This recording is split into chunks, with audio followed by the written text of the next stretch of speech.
Hello, everyone that's joined us.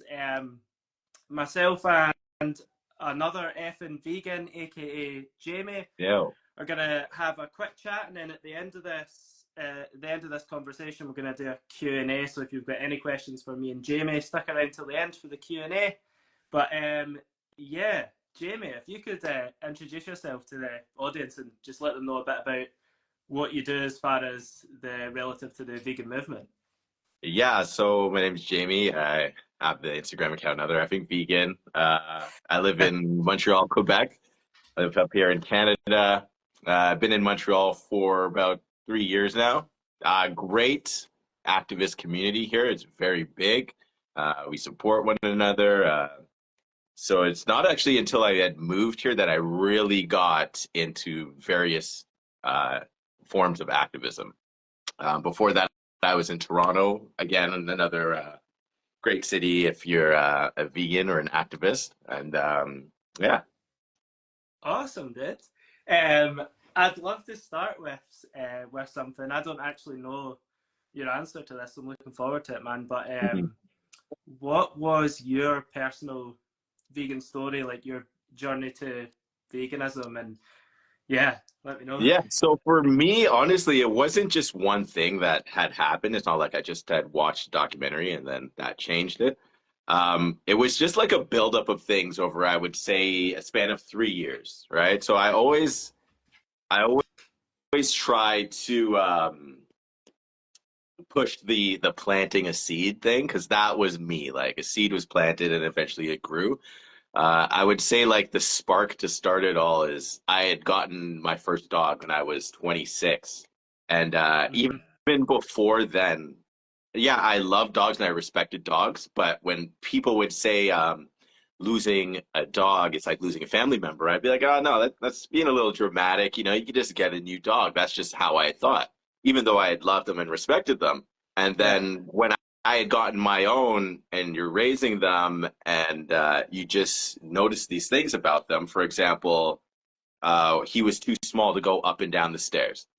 So I would pick him up, and as soon as I would like hit my foot would hit that first step, all his paws would clench and tighten around my arm. And he was doing this because he was afraid. And this was the first time I experienced fear from someone who wasn't human. And Yeah. as time went on and as I would pick him up and take him up and down the stairs, his grip would become looser and looser. And this was the first time that I was able to gain trust from someone who wasn't human. And with our fur babies, we know when they're sick, we know when they're scared, we know when they're excited. We know these things about them without them physically telling us, using words to tell us. We just know this because we know them. That's their personality. And that really got me thinking like, if I can build this kind of bond with a dog, what's preventing me from doing the same kind of bond with a pig, cow, or chicken? It's just that we view them differently. One's in the house and then one's on a farm, but there would be no difference if I were to raise a cow, for example, and I would be able to create such a bond with them. Yeah. Legit. Um, I rehomed Thanos around about the same age as well. About I think I was 26 at the time as well. Hmm. And it wasn't that long after. I only had him for a year, and then I had went vegan. But I've never thought about whether he actually had anything to do with that. But he must have had some sort of Yeah, yeah yeah. impact on like my empathy for non-human animals for sure. That's sick, man. Mhm. Um, and so there was nothing. There was no predominant documentary or YouTube video or slaughterhouse footage Well, or yeah. anything So like as I that. said, it was like a buildup of things. So I do remember the first kind of like animal rights documentary that I saw, and it's not something that I went out and looked for. I was flipping. I was at my parents' place. I was flipping channels, and I stumbled upon Blackfish. So Oh, I didn't know what it was at the time. I caught it at the beginning, and I was like, "Oh, a documentary on orcas. This is going to be cool. This will be fun." Because I like watching right. animal documentaries. And then when it went Yeah. over to, SeaWorld's been lying to us the whole time. And I remember as a kid seeing advertisements for these kind of aquariums and stuff. and they made it look very appealing to me as a child. Like, oh my God, like this place looks really cool. And just to know after watching that documentary and just know that, you know, they were just pretty much lying to children to get their money is just, it just really opened my eyes to what else I've been lied to in regards to animal welfare, animal care. Mm-hmm. So interesting. Because for like 9 out of 10 people, it's usually something to do with animal exploitation industries involving like food, farmed Yeah, animals and food and stuff. yeah, So I'm kind of interested that you've so far only mentioned like a pet or non-human yeah. animal friend. And that's the thing. It was a few steps before I got to just like the food aspect of it, because I find that when I do outreach, people will agree with us that we shouldn't keep animals in captivity for a zoo, or that we shouldn't test on animals, or that even like we shouldn't wear their fur. But then once you get to the food part of it, that's when they start to get defensive about it and then start Yeah. making these excuses. And I don't know. That's just how we were programmed. Like, you know, people see food as like a big part of their identity, cultural identity, traditions, and all of that. But Yeah. honestly, it's just it's just I don't know. It's not right overall. The way that we exploit animals on such a grand scale as well, outside of food, Oh, yeah. entertainment, uh, giving them a captivity, like anything.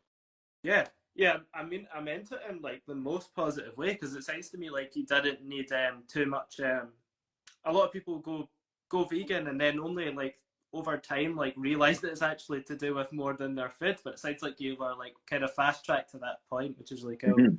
Um, what what was the moment, if you can define it, where you went from being vegan to like someone who's an animal rights like activist or vegan activist? It was shortly after Regan Russell's passing. Oh, right. Um, Right. so she was based in Toronto, where I was living at the time, and so after she passed, there was a big march for her. Um, so like, yeah, so I had gone to that. Um, And when I was there, I had met a woman named Kimberly Carroll. Kimberly Carroll is the founder of the Animal Justice Academy, Mm, and so yeah. we really hit it off. I told her the name of my Instagram account, Another Effing Vegan. She really loved the name. That she, Good.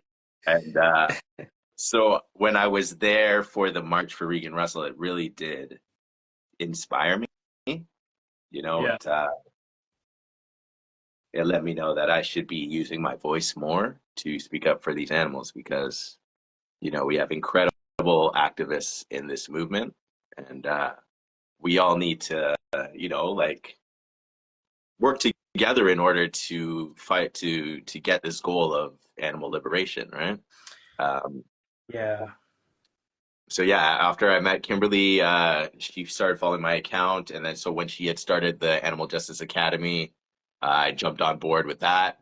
Um, And then, like I said, once I had moved to Montreal here, and that's another thing. People say that they find it difficult to meet vegan friends.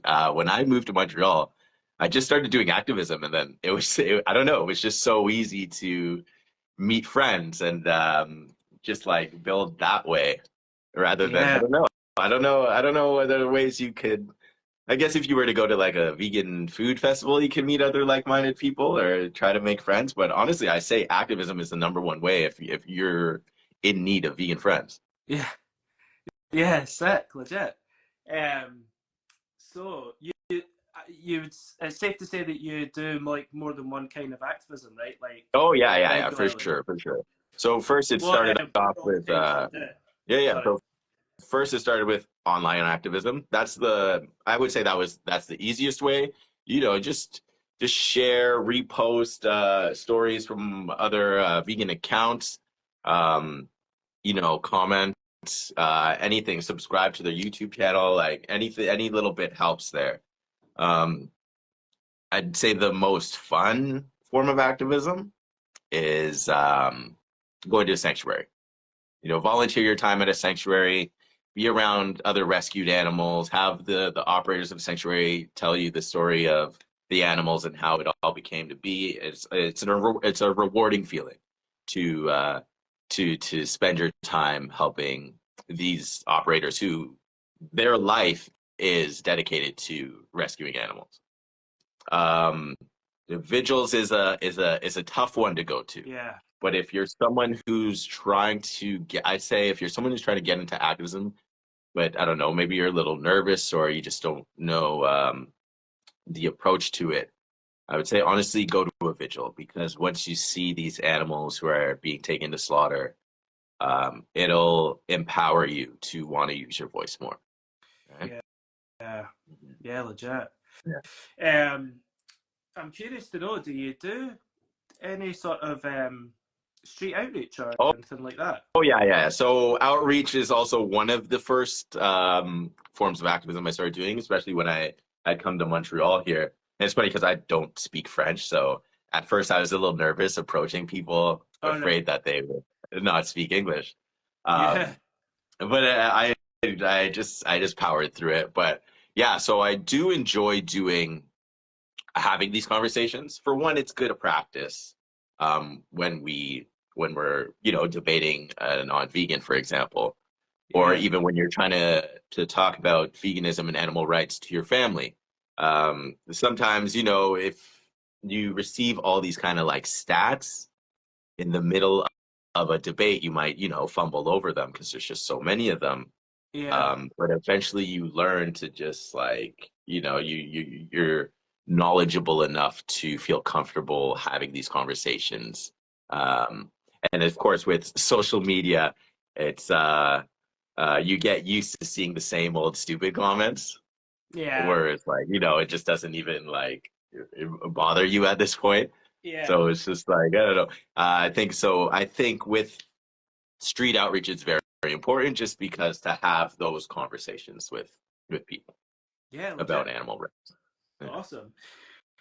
For everyone that's here, just a reminder, after we've after this conversation, me and Jamie will answer some of like your questions. So if you want us to answer a question, please put it in the little comment box with the question mark rather than the running feed chat. If you put it in the comment with the question mark, we'll definitely get to it. But yeah, so you do street outreach, but do you not like film it and put it online and stuff like that? So I don't. All right. I've been asked to do that a couple times. I don't know. I just haven't done it quite yet. Maybe once the summer kicks up again. Yeah. During the winter, we do it inside of a subway station in a metro I station. see. So we don't get as much foot traffic as we would in the summer when we're outside. So Yeah. maybe summertime I'll start it up. Right now we just have a photographer with us. His name is Felix. He handles all photography with everything animal rights. So he will always come to our street outreach and take pictures. And Yeah. for now, that's been going well. Sick, man. Yeah, I would love to see that if you ever are up for Yeah, filming no, it, for man. sure. I see like people like Cliff Grant do it for example, and like, yeah, no, they're great videos. They're great Yeah. videos. I guess it's like it turns that one conversation into like potentially many, Yeah. which is cool. But yeah, sure. One thing I feel like I've noticed about yourself, it's like at least with your online brand, like if you can call it a brand, like um, even everything from the name, like Another Effing Vegan, to like just the content that you make. Like I've noticed that there's a lot of like humor injected in like what you're Yeah. doing. Is that like something that's deliberate, or is it just a case of like you're just being yourself while you do it? Because not a lot of people do that, man. Like a lot of people are super serious, whereas you're always Yeah. around. I don't know. So yeah, I think that's just me. That's just how I was brought up. I always had a good sense of humor. I like watching the comedies, stand up, and all of that. And yeah, I don't know. I guess that just comes through with my style of activism, yeah, and that's why I originally had started the account as well, because I would have ideas for these memes, and I would post them to, you know, my Facebook or my private Instagram account. But that's being directed towards non-vegans. So I felt like my creativity wasn't getting the appreciation that it deserved. So I opened up. So I started Another Effing Vegan, and just, you know, just started putting my thoughts out there, and yeah, people took a liking to it. Yeah, because there's some videos that you'll take and turn into a vegan video, and it's just like nothing like whatever people do, man. Nothing at all. Does the sense of humor come out during the street outreach, or not so suitable in that Yeah, scenario? so before I started the outreach, I wasn't sure if I'd be able to do it because I was afraid like my sarcasm would come out too much. All right. Um, so I wasn't sure if I was going to be good at it, but no, like when it comes to street outreach, I don't know. I try to be direct with them. I let them know I'm not judging them because a lot of people just don't know Yeah, what's going yeah, on inside a slaughterhouse, for example. yeah, And you know, I will sympathize with them to an extent. yeah. Um, but I know, like for the trolls, for example, yeah, I will definitely my sarcasm would definitely come out, and yeah, I would not take them seriously. For example. Yeah, it's probably for the best, man. I guess like we'll finish off like our conversation before we go into the Q&A. Just a final time, guys, for anybody that's just joined as well. Me and Jamie would love to answer your questions. If you're vegan or if you're not vegan, drop them in the comment box with the little question mark at the bottom right so that we definitely see them. And we're looking forward to answering some questions. But Yeah.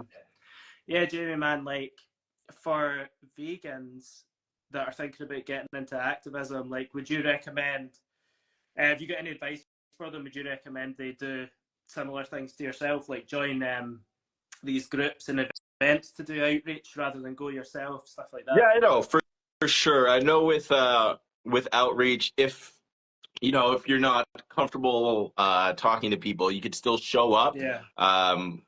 For I know with We the Free and AV, they use TV screens. So if you just want to hold the TV screen, you don't have to talk to anyone if you don't want to. That's fine. Mm-hmm. Yeah. In that way, you can also overhear conversations of various activists, Yeah. and maybe one day you'll gain that kind of courage to start talking to passerbys about animal rights. Yeah. Um, and then another thing, like so we do fur protests, for example, outside of retail stores. Again, that's something you could show up to. You just hold a sign, and that's it. You're just there because it's always good to have more bodies there, Yeah. so that people just don't Yeah. think, oh, it's just one person talking about saving the cows. Like it's not a big deal. But if there's a group of us, then they say, okay, then there's something to be looked at here. Yeah. And again, like organizers will never force you to do anything you don't want to do. For fur protests, it's usually we do the protests, and then sometimes we'll do a disrupt and we'll go inside the store. You don't have to do that part if you don't want to. They'll always ask you, like, whoever is comfortable doing it, we can do it. And whoever's not, you know, you can just stay outside or whatever. But don't feel like you're going to be pressured into doing anything that you don't want to do when activism is involved. That's awesome, man. Yeah. I actually meant to ask you which organizations do you like do activism with? So I do outreach with We the Free and AV, Yeah. Anonymous for the Voiceless. Yeah. Those are the two that we have here in Montreal. Sick. Our fur protests are run by a great guy. His name's Malcolm. Malcolm is in the I forget what it's called. It's the fur documentary. It's a new fur documentary that came out a couple years ago. It's now on Amazon Prime, I've been told. Cool. The Real Fur Film. Real far film. I Yeah. was thinking that. Yeah. Yeah, Yeah. good Cool. one. Good. That's a good one. So yeah, so we do fur protests, and then like any sanctuaries in our area. There's two main ones that I could think of. Mm-hmm. I'll just volunteer there, help out there, and Yeah. Awesome, There's no man. one organization that I'm just like dedicated to that. Yeah, I feel like it's all important. We're all fighting for the same cause, so just show up where you can. awesome, man. Really appreciate everything you've shared with us. Let's get into some questions with the audience, man. Yeah. Um, Ask us anything. yeah, ask a vegan literally anything. Um, cool. I think we know the answer to this, but obviously for you, Jamie, is being vegan in Montreal easy? So easy. So easy. So we have a lot of vegan restaurants. We have 4 sushi vegan restaurants. When I moved here, I said, Nice. Montreal really loves sushi. There's 4 different restaurants, and you can go to them, anyone, on any day of the week, and it's going to be busy. Um, Nice. so we got that. And then, yeah, so Montreal is or Quebec itself is kind of different from the rest of Canada. We don't have as much like big fast food chains here. They're more like independent stores. So it's very good to get something different. For example, for me living in Toronto, Toronto is very Americanized. So there's like a lot of American chains there. And then when I came to Montreal, it was all different. So I appreciated that part of it that I was able to get more of these go to these restaurants that aren't available anywhere else. Nice. So with that, and then like with the activist community, we're very big here. There's like just different groups of friends I could hang out with. It's not always the same people. So yeah, being vegan in Montreal is very easy. We actually, before I moved here too, the mayor who got elected, she had banned horse-drawn carriages. So there used to be horse-drawn carriages in the city of Montreal. And then she came in, she banned it, and it's gone. And no one misses it. It was just like, oh, they used to do that. Now they don't do it anymore. Yeah. And so, yeah. It's a great city to be vegan. Awesome, man. And I feel like, just to add to this, I feel like somewhat qualified to comment on this idea. I do a lot of moving around and traveling around, but and I suppose even from that perspective, like I've never found it difficult per se to be vegan. Hmm. And also like where I'm from, this village that I'm from has about like 4,000 people. There's only one vegan couple that I know of, Yeah. and I don't find it hard to be vegan here. Right. And Yeah. there's no vegan restaurants, but all you need to be vegan is a supermarket. It's Exactly. Yeah. it's never difficult to be vegan, Never. but Never. it's nice that it's easy to be vegan in Montreal. Yeah. But I Oh, yeah. just wanted to add But that yes, that point. Like, is true. Yes, it is not difficult to be vegan anywhere. For example, some people will be like, "Oh, I can't be vegan when I travel because there's no." That's like, no, that's not true. I think you pack a lunch before, if anything, yeah, and yeah, you'll get by. Like, and this like rarely ever happens, right? But you will, if you have to, you will just like eat chips, like yes, or yeah, fries. Sorry, yeah, like in the UK we call them chips, but yeah. if you have to, like you just eat. You just don't eat great, but that's never happened to My me before. It's my first day as a vegan. So I didn't tell anyone for the first 30 days that I was vegan. So on my first day, I hadn't gone grocery shopping yet. And I had gotten home and I realized, oh, shoot, I haven't eaten dinner yet. I got to make something. And honestly, all I had was rice. And so I just made some rice and I ate it and it filled my belly and I uh, went to bed. And I was like, that didn't kill me. Like, I yeah, know I'll but not need great. more, but like honestly, like that didn't kill me. I went to bed, I was full, and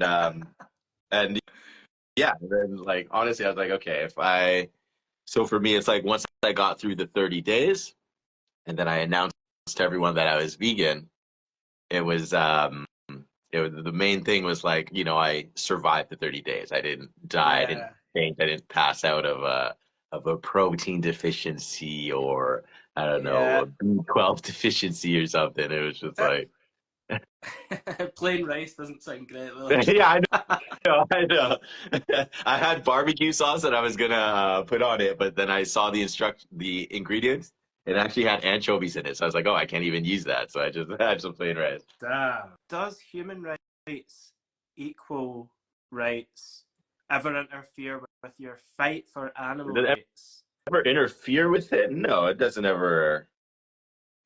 It doesn't ever interfere. You know, you occasionally get those people who are like, "Oh yeah, there's humans dying, so why are you fighting for animals?" And Oh yeah. it's like no. For one, we could fight for more than one cause. Two, I'm not eating humans either, and I hope the person asking isn't.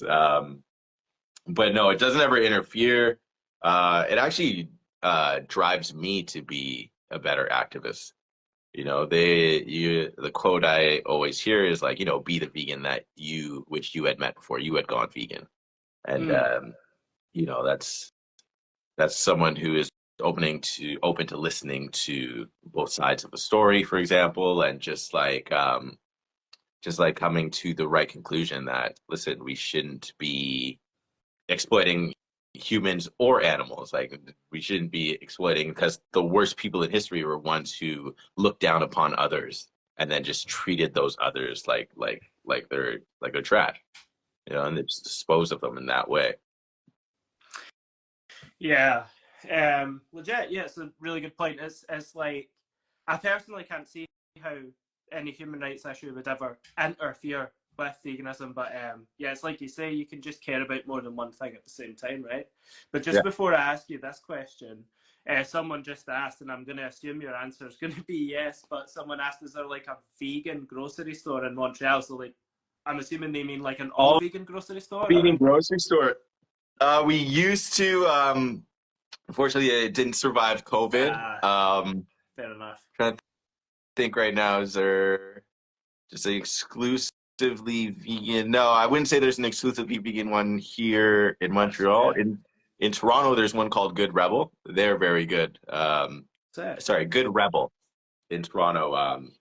It was started by this couple. They had very well-paying jobs before they started it, but they felt like they could be doing more for the animal rights movement. So they had opened up this grocery store in Toronto, and it's been successful ever since. Cool, man. We consider someone to be vegan if they're We're gonna working with non-vegan groceries. products. Like, I understand the question. What's Yeah, the I understand the question. Yeah, for a place like a supermarket, yeah, for sure. For sure they're still vegan. You know, unfortunately we live in a non-vegan world. And we need to do something to make a living. Uh, Maybe if it was like they worked at a fur retailer, then no. Or even if like they worked at yeah, a zoo, then I would say no as well. yeah, But a yeah, supermarket's more just like that's like saying, oh, if I were to shop at a supermarket, does that make me not vegan? Because at the supermarket they sell animal products. So no, I get the question. It would depend on where exactly. Like I said, you know, if you're working for a retailer or at a zoo, yeah, then it's questionable. yeah. That's actually such a good point. I never even thought to extend it out. I feel like there probably is a line somewhere for real, man. Yeah, That's a good point. unless you're like Um, doing like an undercover scoop. yeah, like a whole yeah, pignorant thing, then sure. yeah, yeah, for real. Yeah, because a vegan couldn't work in a slaughterhouse, man. Come on. Yeah, yeah, Cool. What are your coping mechanisms for not feeling overwhelmed by the daily animal abuse that we know takes place? yeah. Yeah, in general. So Yeah. for a big one, honestly, is being around other like-minded individuals. Just hanging out with them outside of activism stuff. You know, do your thing. You know, you get together, play games, have drinks, and you know, I find my conversations around my vegan friends, you know, are different from say around coworkers, for example. Well, my coworkers, I don't even feel like engaging in the conversations, and that was a big thing for me too. Because before I moved to Montreal, I didn't think I would have as many vegan friends as I do right now. right? I thought I would have, maybe 4 or 5, and that was it. And then, so when I had moved here, as soon as I started making more and more vegan friends, I had less interest to make friends with people who are not Yeah. vegan. It's important, yeah. It's like you can still do it, sure, because it's like a form of outreach. But at the same time, me, I just, I just prefer being around vegans. It's just my Yeah. preference. I don't So know. you've got more than 4 or 5 Oh vegan yeah. friends. Oh, I have like 20, honestly. Dude, legit. I've got like, well, yeah, I've got like one that I speak to like constantly, and even then, it's like a remote thing. So funny. I seen this guy message vegan FTA, and responds to a meme on the story, and he said, he was like, "I'm vegan. Of course, all my friends are on Facebook." And I was like, "Damn straight, man." Well, Kenny, that means you have to come to vegan camp out so that you can make more vegan friends. Yes, dude. Like, yeah, I was there last year, and yeah, um, yeah. I suppose in response to that question as well. Obviously, what Jamie said is like a really good point. Like, make vegan friends, and that'll for sure be like therapy. But Mhm. let's say you're like me. Let's assume this person's more like me. Before we move Yeah. on to the next question, um, I would say like try to filter in like content that makes you happy as well from a like content Yep. perspective. Like I've found some sanctuaries that I'm like their videos are just absolute therapy to me. Yeah. Yeah. For Um, sure. if you can't form real life friendships with vegans, do like what I do. Like there's a vegan that I speak to like daily, and by the way, I would consider everyone at Vegan FTA my friend as well, Hmm. despite the fact that it's all remote, like the team that I work with. So just want to say that before they before they catch me out and be like, "Well, you don't consider me a friend, Kenny? Come on." Um, I consider everyone that I work with to be friends as well, but yeah, try and form some like remote friendships if you can't Yeah. find Our fur babies places. help as well. They're always there for you. They know how you feel. Yeah, They're good for cuddles. yeah. And if you can, I guess like I said earlier, go to a sanctuary, volunteer at a sanctuary, and just be around other animals who were saved, and just get to know their story, and you know, that usually will help with any kind of like any kind of like negative feelings you have towards the way that we exploit animals on a grand scale. yeah. I guess like the overarching thing that we're saying is like just try your best to interject some positivity throughout all the negativity, Yeah, really. And don't feel bad about it either. yeah. Um, The burnout happens sometimes. It's only normal. You're human, but it'll pass, and you'll figure out what works for you. yeah, legit. Um, oh, this question's sort of similar as well. How do you deal with like the loneliness of being vegan? I don't know anyone who's vegan. Yeah, so that's sort of like what we covered there. Hmm. Cool. I know it's me again. That's okay, don't worry. But how can we beat the government factory farms? Like, so how can we Okay. combat animal exploitation from a systematic perspective? Yeah. So pressure campaigns, man. Pressure campaigns work. Whether it be letter writing or go individuals, or just getting these petitions signed, and overall just educating everyone, just like listen, because again, a lot of people just see the products on the menu or in the grocery store, and they don't really think about the life before that. um, so as long as we could just keep raising that awareness, just keep the pressure on these companies that do it, and let people, everyday people, know, like, listen, these large factory farms, they do this because it's profitable. They're not doing it just for the fun of it. They do it because it's profitable, and the ones who make it profitable are, people who are purchasing these products. And if you don't feel good seeing the footage, then you definitely shouldn't be consuming these products and purchasing or using your hard-earned money to purchase such cruelty towards these animals. Yeah. Yeah, and I'd like to sort of add as well.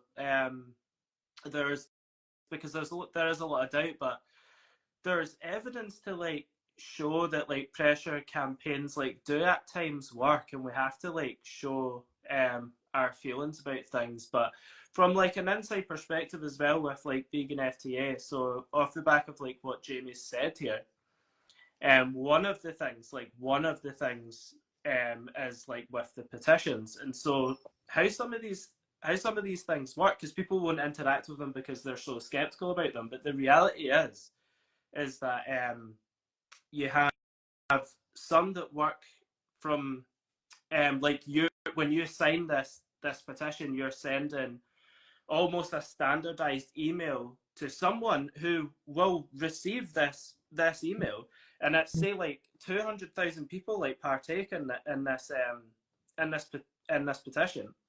Like this person of authority is like receiving like 200,000 like emails from people saying like, I don't want this to happen. Like with vegan FA, there's like there's petitions against like mega dairies. There's petitions to like Costa Coffee, a store that sells like a big convenience sort of store in the States that sells like glue traps, all this stuff. Like people are going to be on the receiving end of this and get your opinion. And like you just have to use your voice, like so cool. It's always be on top of it. Oh, okay. I'm not really vegan. We use dairy products, but they're our own.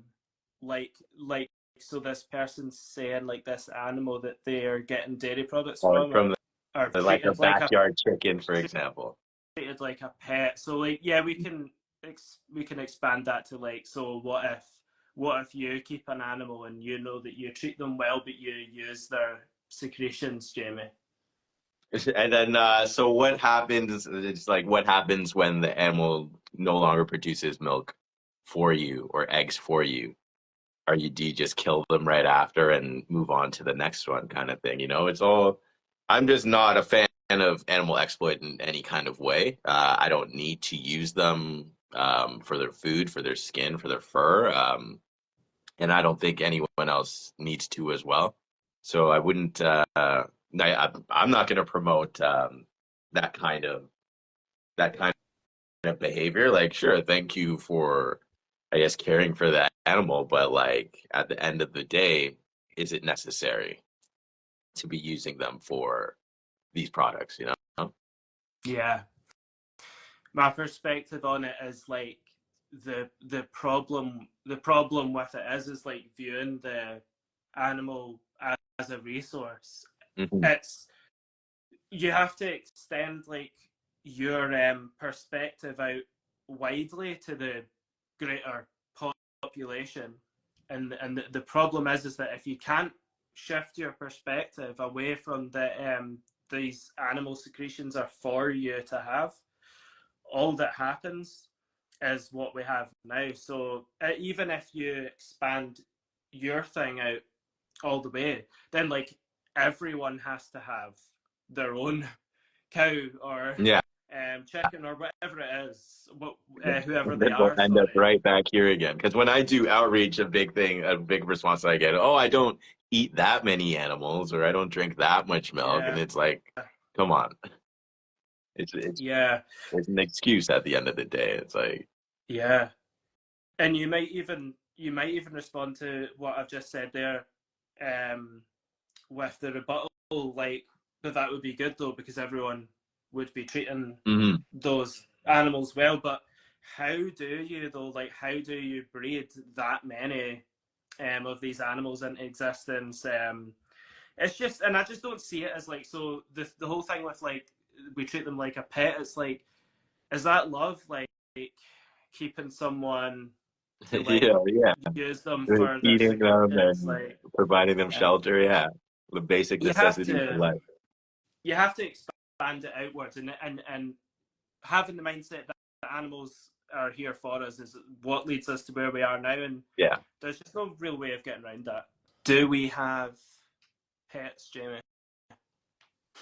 I have a foster bunny. Her name is Gree. I've had her since I think July or June of last year. Mm-hmm. Yeah, so I foster all my animals. Um, Bunnies is something I just had gotten into actually when I had moved out here to Montreal.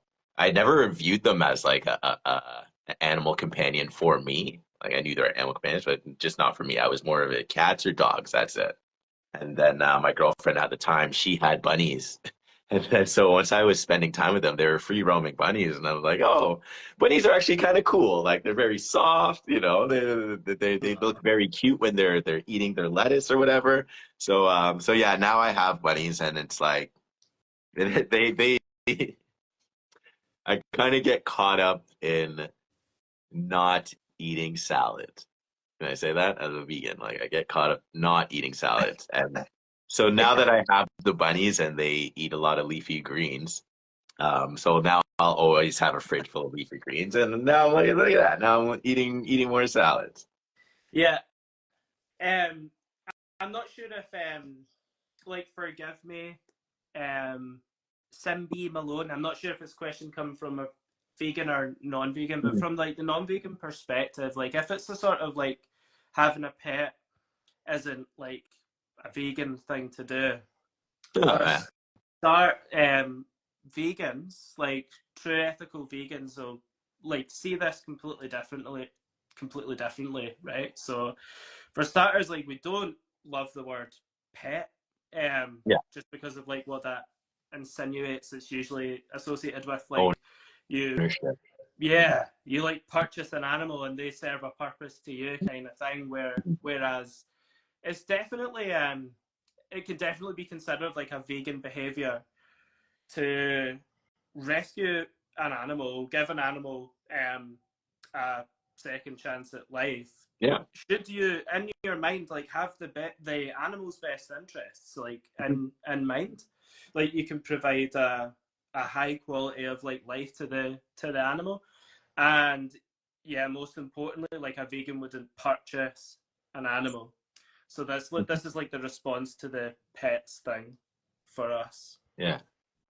Yeah, I'm a big Um, advocate for adopt, don't shop. yeah, I go to exactly. these Yeah. shelters and they're for the most part they're always overfilled or at capacity, and it's just like if more people were aware of this and more people understood that okay, breeders I don't want to hear the word ethical breeders either. It's just like these shelters are full with animals who need a home and need a loving family. And just to go out and purchase one from a breeder, you're sentencing the ones who are in the shelters to death. Yeah, that's it, man. Like vegans would love to see a world where we don't breed animals into existence. We'd love to see a world where we don't have to rescue animals from the unfortunate situations that they find themselves in. You don't have a rescue dog, Jamie, right? No, I do not. I do not have a dog. I love dogs, but I don't have one. I'd still like to ask you first before I comment.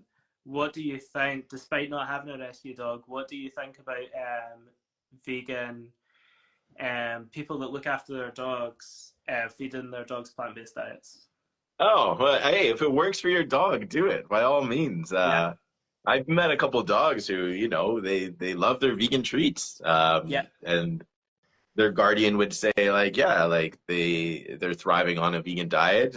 I know it doesn't work for all breeds of dogs, but if it works for your dog, then by all means, yeah, for sure. yeah.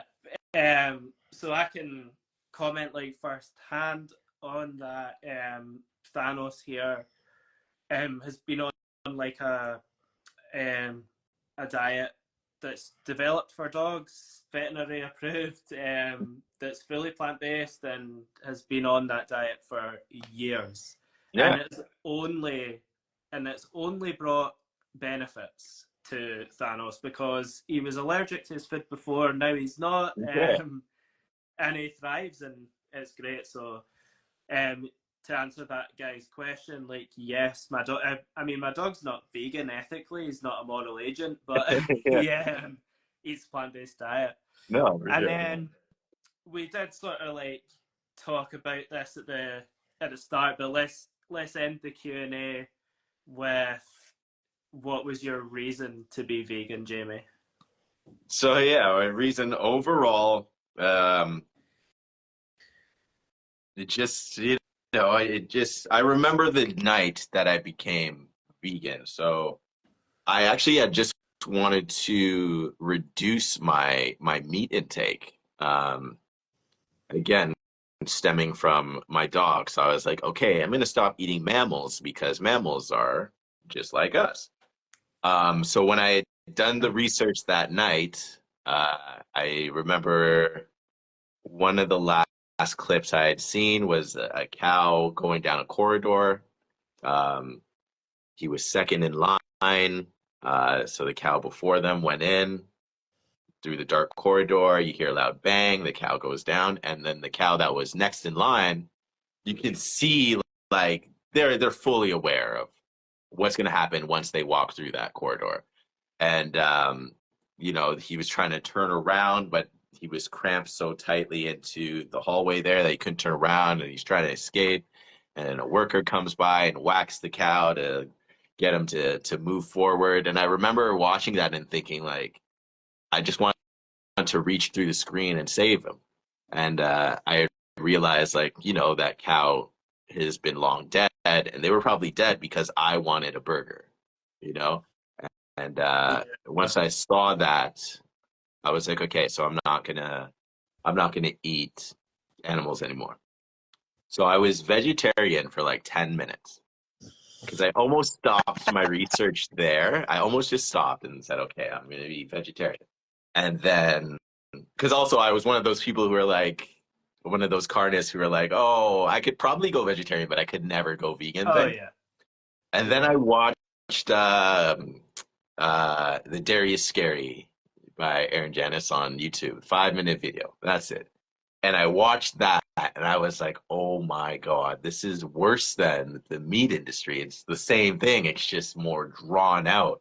And so, yeah, that's when I decided, okay, I guess I'm not going to do vegetarianism anymore. I'm just going to go straight vegan. And then that's why I decided to give myself 30 days before telling anyone.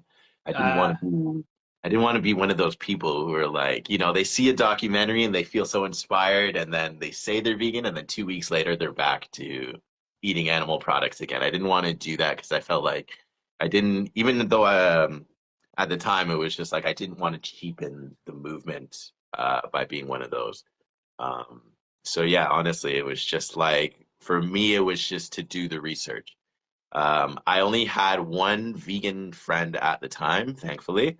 Um, so once I made that transition, I was able to ask her all the questions I needed to ask her. One of the first ones was like, and she was my vegan friend that I made fun of for being vegan before I went oh vegan. really? Like, that's the thing too.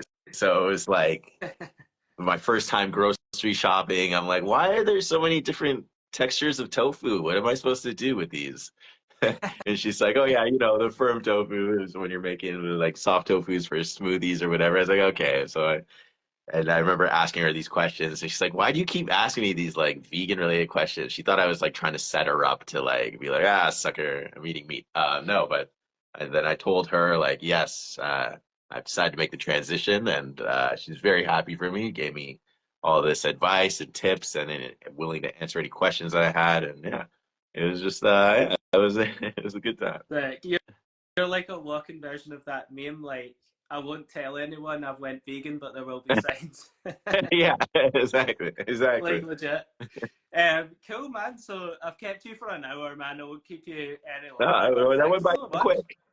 Thanks so much for coming on and sharing like your whole story with us, man. Ah, Really, thank you, really Kenny. appreciated Thank you for it. having me. And to the audience watching, we'll repost this and go check it out because we'll point you towards where you can keep up with Jamie. But for now, it's at another effing EFFIN vegan. EFFING. Oh, is it with the G? It is with the G. Cool, right? So definitely, definitely check out the repost of this live because I can't spell his handle. And that's where you'll be able to follow Jamie. Thanks so much for coming on, Jamie. Like, Thanks for enjoy the coming rest out. of your Thanks day. for having me, Kenny. Peace, then. Really, Appreciate it. really appreciate it, man. Bye. Peace, man.